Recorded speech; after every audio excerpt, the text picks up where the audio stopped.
All right, so today we're diving into something a little different.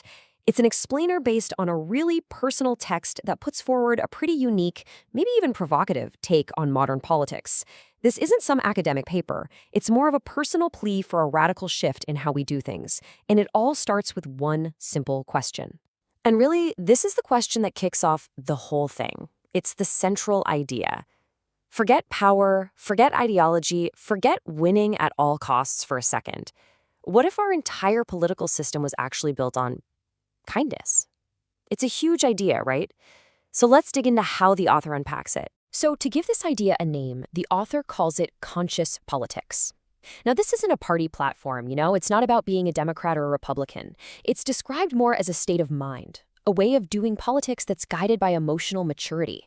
We're talking about patience, tolerance, and compassion. It's about listening without immediately jumping to judgment.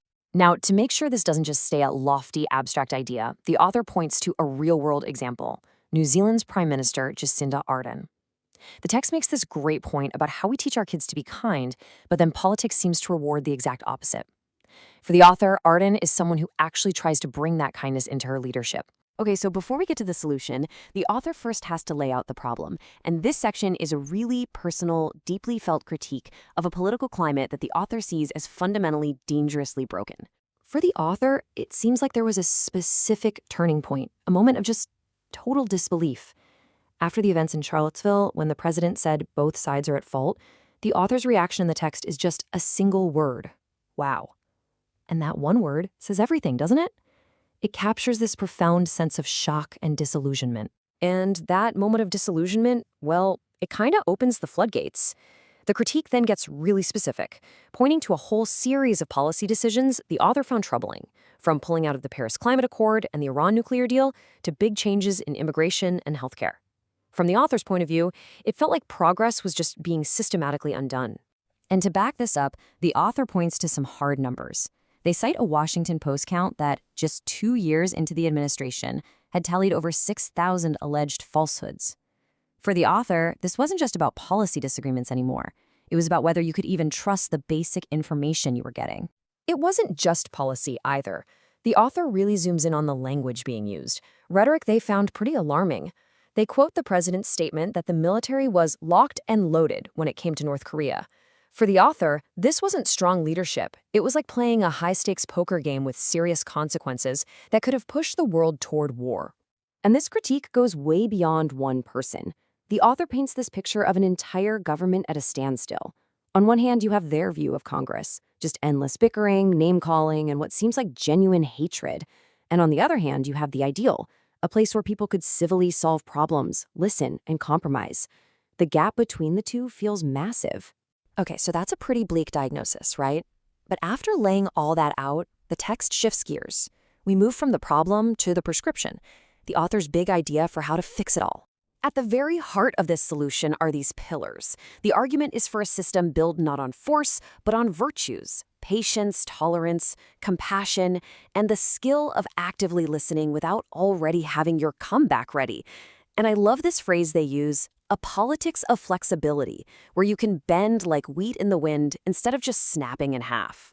Now, the author doesn't just pull these ideas out of thin air. They point to some pretty heavy hitters as examples. People like Mahatma Gandhi and Martin Luther King Jr. for their nonviolence, the Dalai Lama for his compassion. And I thought this was really interesting. The author also includes mothers as a group who, by their very nature, are experts at compromise and thinking about the next generation.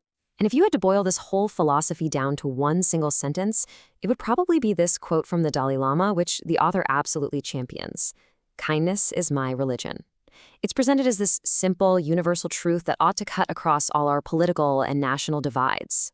To really bring this vision to life, the author tells a story, a powerful analogy about a mythical city called Shambhala.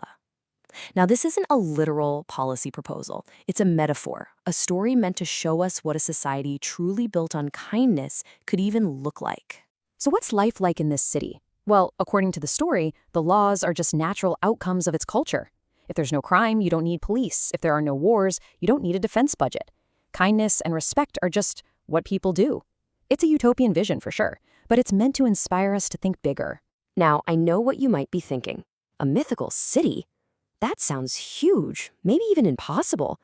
But this is where the author brings it all the way back down to earth, right back to you and me. The final part of the text is a direct call to action. And this is maybe the most important message in the whole piece. It's this empowering idea that directly fights against cynicism. The argument is that this huge societal change isn't just up to the politicians. It's a collective puzzle, and without your piece, it literally can't be finished. So how do you contribute your piece? The text says it starts with inner work, and it uses these beautiful metaphors to explain it. It means we each have to weed our own inner garden, to get rid of the anger and hate, and then actively water it with love. And maybe most importantly, we have to clean our own dusty mirror so we can see the world and each other clearly. And that's really the final takeaway, the big question the author leaves us with. They're asking us to think about what it actually means, in practice, to clean that dusty mirror. Not as some big, abstract idea, but in our day-to-day lives, in our conversations, our social media posts, our interactions. So what does that practice of kindness actually look like for you?